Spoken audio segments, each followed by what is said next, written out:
Hi everyone, I'm here through the portal to continue my life review in relation to my experience with solitary confinement and how and what I realized about our relationship with our own minds, our consciousness.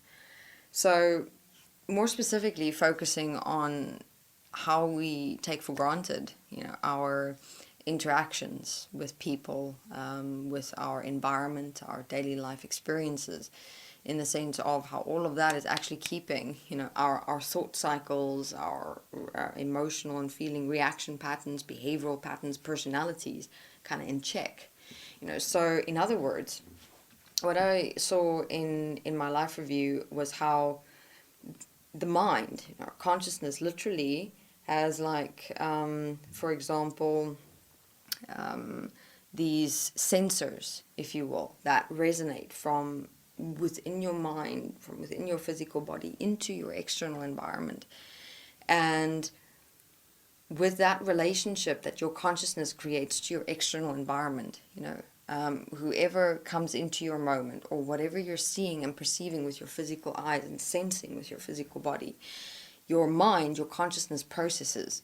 And then according to what your consciousness process based on what it's connecting to in your external environment, it'll accordingly bring up, certain thought processes or memories or emotions and feelings and internal conversations, projections, imaginations.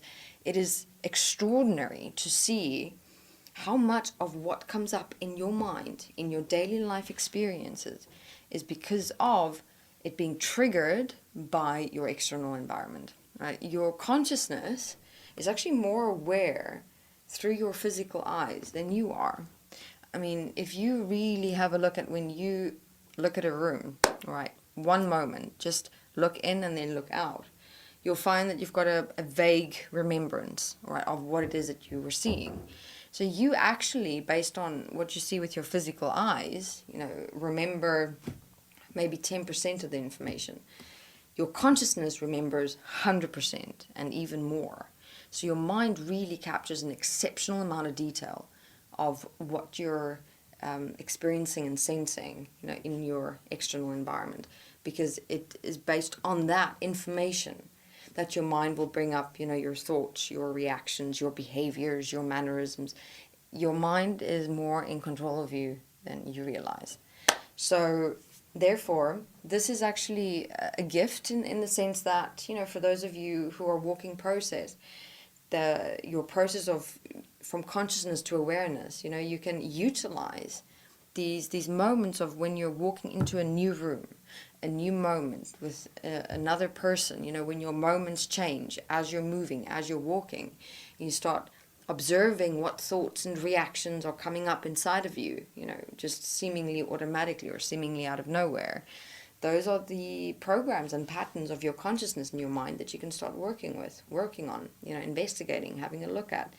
Why is it that you're walking into a room one moment and you were quite stable and grounded and calm, and then all of a sudden, a memory pops up and it's charged with so much emotional energy, and there you're plummeted into a state of overwhelming emotions, where you don't even realize, for example, that out of the corner of your eye, your consciousness could have,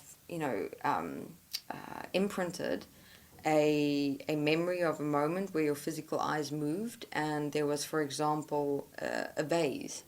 And that vase was also in a memory that you had from, years ago.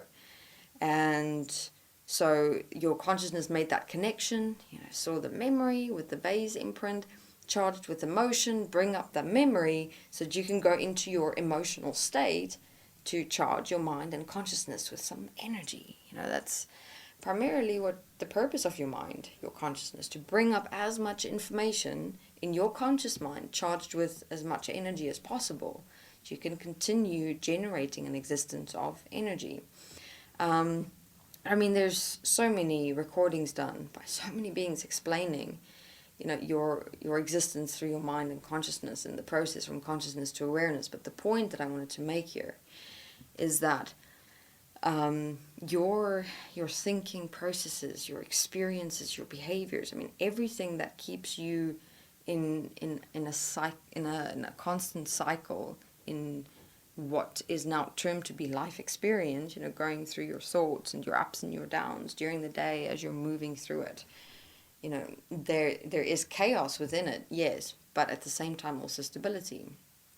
There is that constancy within you that, yes, no matter how busy or how quiet your mind is, throughout the day as it goes through its ups and downs, you're still in a level of constant stability, like a slight background murmur, if you will.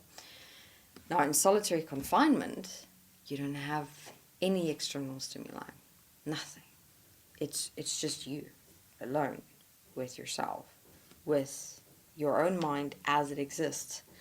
And what we don't realize is that when you walk through your daily life experiences, your mind, your consciousness has also been programmed to do one thing, and that is to always be in a constant, continuous state of evolution, expansion, altering programs, personalities, tweaking, creating and generating emotional energy, feeling energy.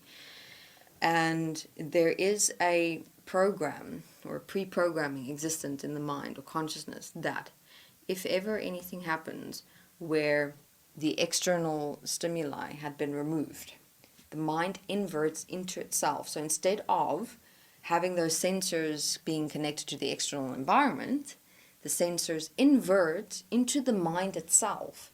And then it starts sourcing for stimuli within itself, within the deeper levels or dimensions of your consciousness and of your physical body. And here going in now, it tries to source, things to bring up in your mind from the past, from memories, from remembrances, from data and information that you don't even know you have, because you don't even realize the extent of data and information that your consciousness can capture, in one moment of the blink of an eye or one moment of looking into a room.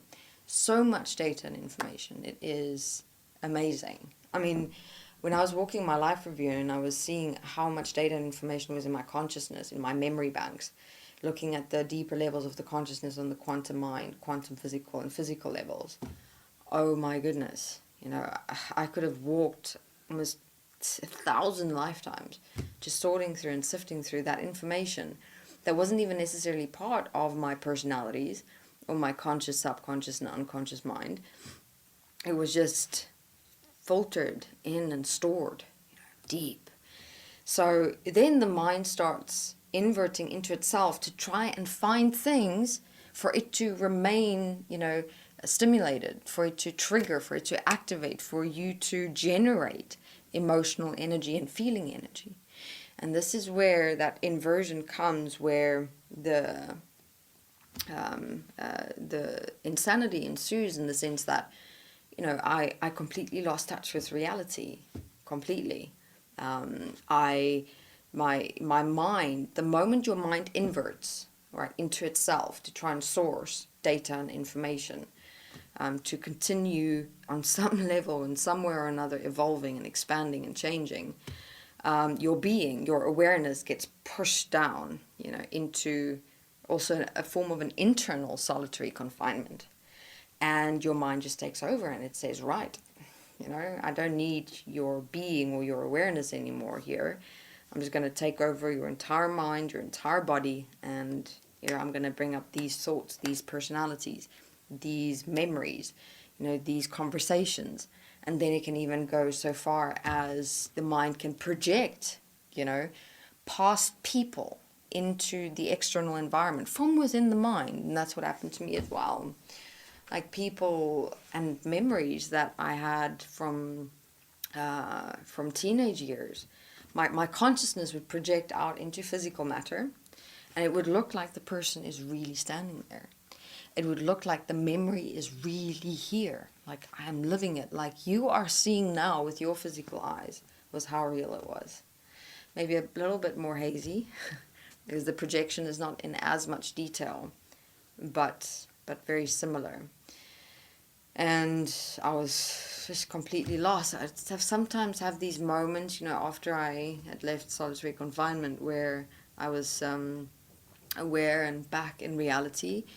But with being so lost in my memories, in the past experiences and the people within it, I didn't know anymore what was reality and what was not, because I was shifting so much in my mind and how my mind was projecting detail into physical matter.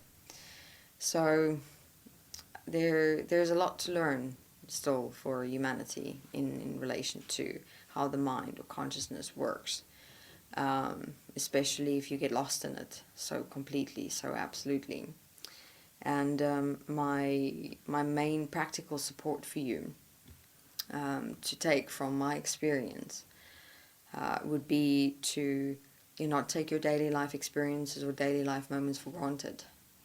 Understand how your thoughts work, your emotions, your personalities, your behaviors, how much in control your consciousness is of you right now, and how you can regain your directive principle, your power, your control by living words. And to understand more about living words and the change from consciousness to awareness, Equaf and Destiny is walking this very process. All right, thank you very much.